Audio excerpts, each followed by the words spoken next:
Le kiosque du jardin de Béthune, situé avenue de Lille, est un élément emblématique du patrimoine historique de la ville. Construit en 1875, ce kiosque est une réplique exacte de celui du jardin de la Pépinière à Nancy, qui est cité dans le livre Les rues de Béthune par Eugène Constant Beguin. Cependant, son histoire officielle commence quelques années plus tard. Il était initialement situé place du Jeu de Paume, devenue place Foch. On l'appelait la Petite Esplanade, mais le maire le fit déplacer en 1876. Le 12 février 1883, le maire Oscar Dupuis adopte les devis et le cahier des charges pour la construction du kiosque dans le jardin public. Cette décision marque le début d'une longue histoire pour cette structure qui allait devenir un point focal de la vie culturelle béthunoise. Le kiosque de Béthune est un parfait exemple de l'alliance entre le fer et la fonte, annonçant le style dit nouille, une variante de l'Art nouveau. Cette architecture élégante et distinctive en fait un attrait visuel majeur du jardin public, attirant de nombreux visiteurs au fil des années. Au fil du temps, le kiosque a connu diverses utilisations et a été témoin de l'évolution de la ville. Fin du XIXe siècle, peu après sa construction, le kiosque devient un lieu de rassemblement pour les habitants de Béthune.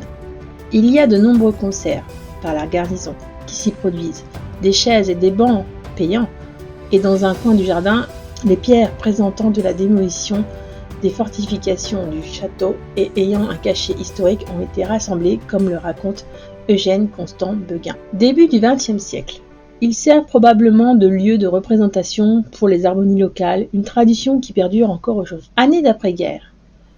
Le kiosque survit aux 2 guerres mondiales, devenant un symbole de résilience pour la ville.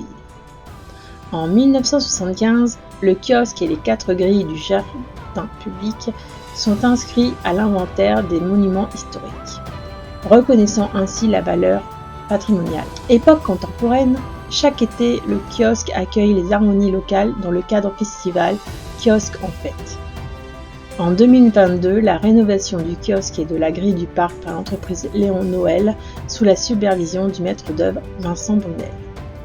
Bien que les sources ne mentionnent pas spécifiquement de personnalités liées au kiosque, on peut imaginer que de nombreux musiciens locaux, comme Charles Naninck par exemple, et peut-être même des artistes de renom s'y sont produits au fil des ans.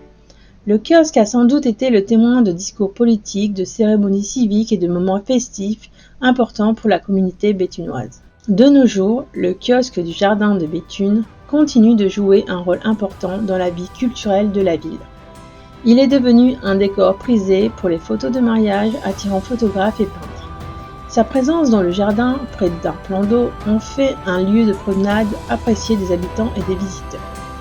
En conclusion, depuis sa construction il y a près de 150 ans, le kiosque de Béthune a traversé les époques, résisté aux changements et continue d'être un point central de la vie culturelle de la ville.